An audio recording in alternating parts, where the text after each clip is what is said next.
प्रधानमंत्री मोदी अमित शाह के साथ राहुल गांधी की बैठक हुई। चुनाव आयोग में नियुक्तियों को लेकर बातचीत की गई।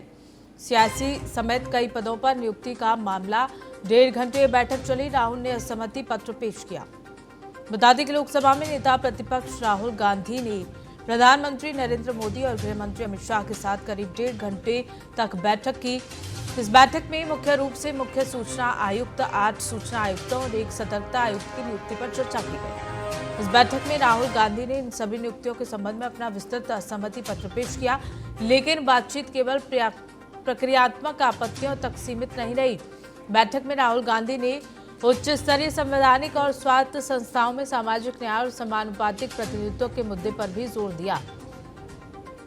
कांग्रेस पार्टी के विश्वसनीय सूत्रों के अनुसार राहुल गांधी ने इन प्रतिष्ठित पदों से पिछड़े वर्गों, खासकर दलितों, ओबीसी, आदिवासियों और अल्पसंख्यक समुदाय के व्यवस्थित बहिष्कार को तुरंत दूर करने की जरूरत पर बल दिया।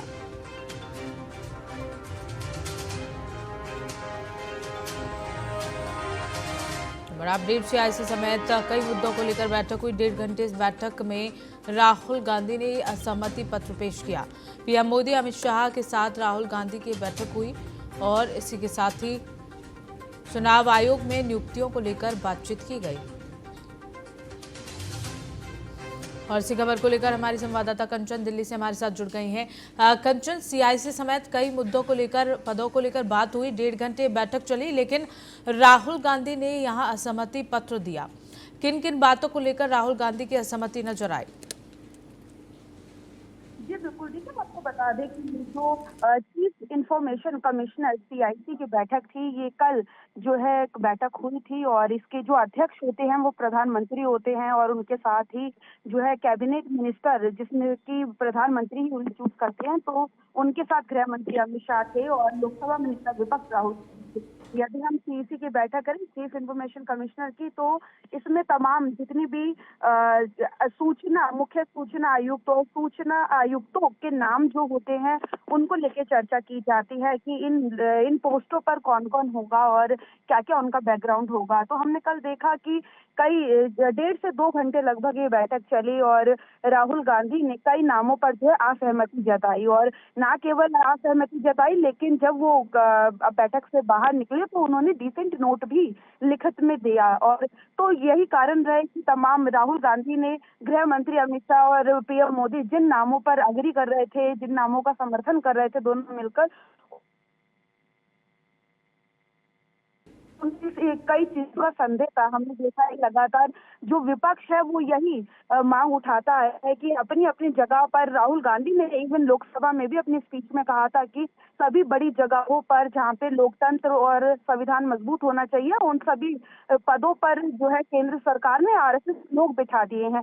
तो यही वो कारण रहा। राहुल गांधी का लगातार ये कहना है कि आरएसएस के लोगों को वहां पर ऐसी जगहों पर नियुक्त किया जा रहा है जहाँ पे केवल वो अपनी जो उनकी आइडियोलॉजी है उसके हिसाब से देश को चला सके। तो यही अहम कारण रहे।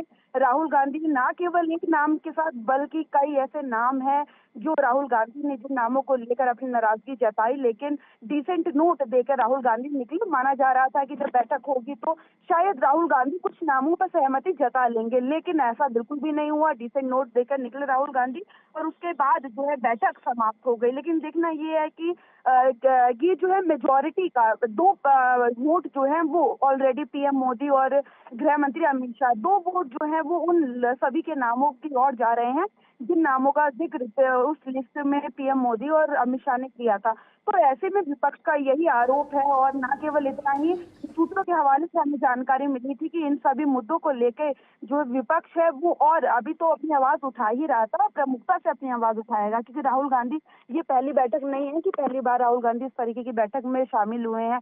पहले भी हमने देखा सीईसी के चयन को लेकर राहुल गांधी ने किस तरीके से सीजीआई का जिक्र किया कि सीजीआई को क्यों निकाला गया उस बैठक में। ये तो साफ तौर पे दिखाई दे रहा है कि ये बायस तरीका है कि सरकार की तरफ से 2 लोग सेम मानसिकता वाले और विपक्ष की तरफ से केवल एक इंसान। तो ऐसे में ये अनबायस है और तमाम इन मुद्दों को हम आगे भी उठाएंगे। विपक्ष ने, कांग्रेस पार्टी ने खास तौर से इन बातों को लेकर अपना विरोध जताया, कल से विरोध जता रही है, लेकिन देखना ये होगा सीडब्ल्यूसी के सूत्रों के हवाले से ये भी जानकारी है, सीडब्ल्यूसी की बड़ी बैठक 14 तारीख से पहले दिल्ली में कांग्रेस पार्टी करने वाली है और उसमें 14 तारीख को जो रैली है, हालांकि फिलहाल अभी उन्हें सरकारी सहमति उस जगह के लिए, रामलीला मैदान के लिए नहीं मिली है, लेकिन देखना ये होगा कि कौन कौन से मुद्दे होंगे। माना जा रहा है उन सभी, यदि 10 मुद्दे हैं तो उनमें ये मुद्दा भी कांग्रेस पार्टी जो है प्रमुखता से उठाएगी पुरजोर तरीके से 14 तारीख के बिल्कुल महारैली में। कंचन, जिस तरह से आपने कहा कि राहुल गांधी ने असहमति जताई है और साथ ही साथ क्योंकि पहले भी नियुक्तियों को लेकर राहुल गांधी असहमति जता चुके हैं,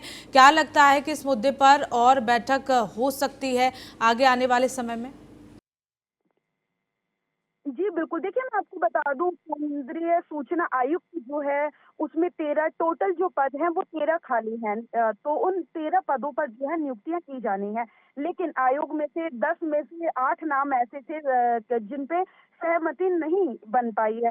लेकिन जब 2 वोट पड़ चुके हैं सरकार की तरफ से, तो फिर जाहिर सी बात है कि जिन लोगों के नाम पे 2 वोट पड़े हैं उन पे जो उनकी नियुक्तियां जो है वो होनी बिल्कुल होगी, क्योंकि जिस तरीके से कल देखा गया एक पक्ष जो वोट है वो विपक्ष में आ रहा है। तो यही कारण रहा है कि हमेशा से राहुल गांधी ने कहा है कि सीजीआई को आप शामिल कीजिए, कोई तीसरे ऐसे व्यक्ति को शामिल कीजिए जो बायस ना हो, ना ही विपक्ष की तरफ बायस हो, ना ही पक्ष की तरफ बायस हो।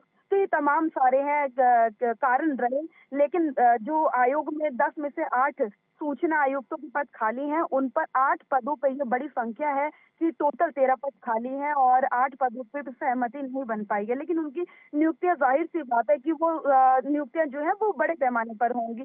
तो मैं आपको बता दूं, 13 सितंबर को इन सभी जो पद खाली हुए हैं, 13 सितंबर को इनका कार्यकाल समाप्त हो गया है और इन्हें जल्द से जल्द दोबारा इन पदों को भरना सरकार की जो है प्रमुखता है। तो इसी को लेकर जो है पार्लियामेंट सदन, हमने देखा शीतकालीन सत्र चल रहा है, तो बड़ी बैठक हुई। तो यही कारण रहेंगे और जल्द से जल्द जिन नामों पे मोहर लगी है गृह मंत्री और पीएम मोदी की, उन सभी नामों को जल्द से जल्द जो है रिक्त पदों को भरा जाएगा और उन नामों पर जिन पे मोहर लगी है उन्हें ही दोबारा से उन पदों पर रखा जाएगा। जी कंचन, बहुत बहुत शुक्रिया तमाम जानकारी साझा करने के लिए।